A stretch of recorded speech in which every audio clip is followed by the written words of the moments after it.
Welcome back to IELTS listening practice session with Banke.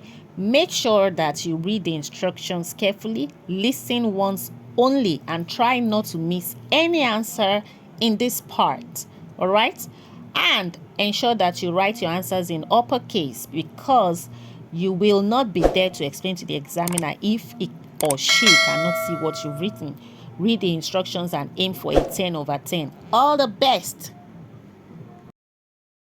Wait a minute before you take today's challenge. I want you to know that you can pass IELTS at first attempt only, whether you're taking the general training or the academic training, whether you're sitting with British Council or with MODIDP.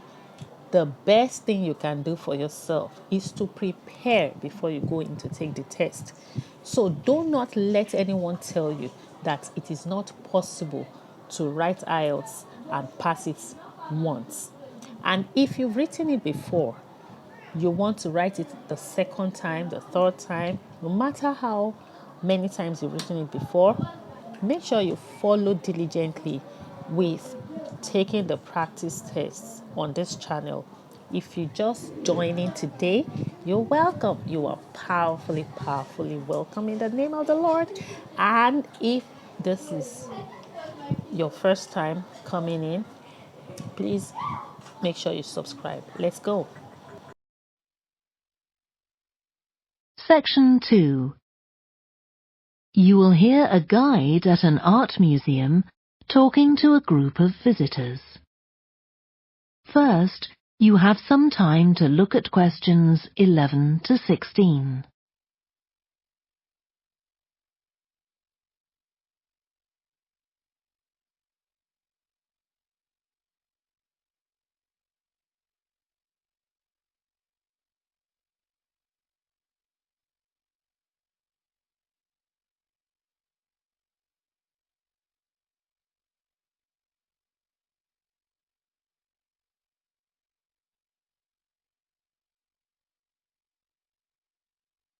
Now listen carefully and answer questions 11 to 16.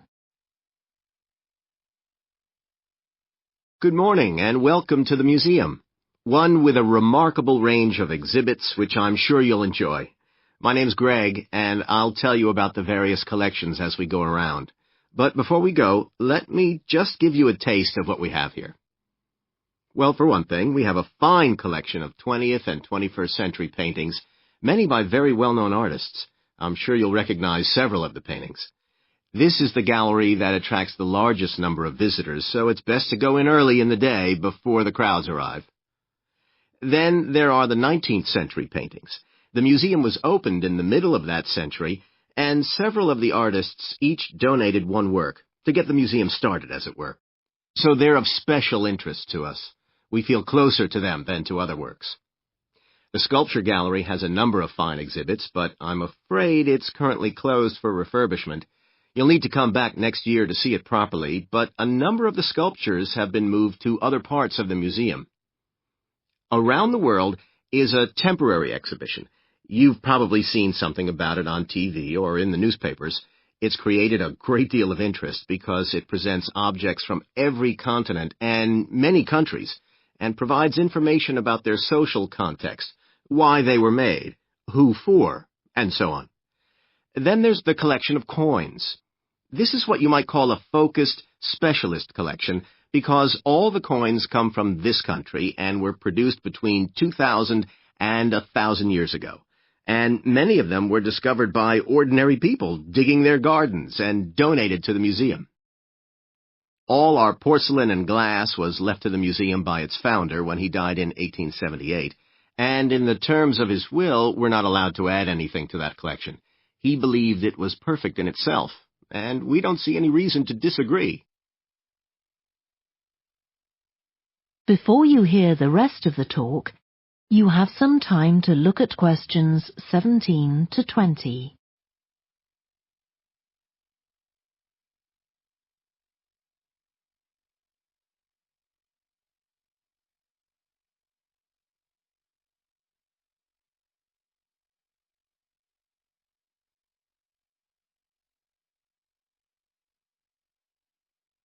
Now listen and answer questions 17 to 20. Okay, that was something about the collections, and now here's some more practical information, in case you need it. Most of the museum facilities are downstairs in the basement, so you go down the stairs here. When you reach the bottom of the stairs, you'll find yourself in a sitting area with comfortable chairs and sofas where you can have a rest before continuing your exploration of the museum.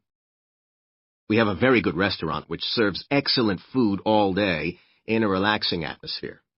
To reach it, when you get to the bottom of the stairs, go straight ahead to the far side of the sitting area, then turn right into the corridor. You'll see the door of the restaurant facing you. If you just want a snack or if you'd like to eat somewhere with facilities for children, we also have a cafe. When you reach the bottom of the stairs, you'll need to go straight ahead, turn right into the corridor, and the cafe is immediately on the right. And talking about children, there are baby-changing facilities downstairs. Cross the sitting area, continue straight ahead along the corridor on the left, and you and your baby will find the facilities on the left-hand side. The cloakroom, where you should leave coats, umbrellas, and any large bags, is on the left-hand side of the sitting area. It's through the last door before you come to the corridor. There are toilets on every floor, but in the basement, they're the first rooms on the left when you get down there. Okay. Now, if you've got anything to leave in the cloakroom, please do that now, and then we'll start our tour. That is the end of section 2. You now have half a minute to check your answers.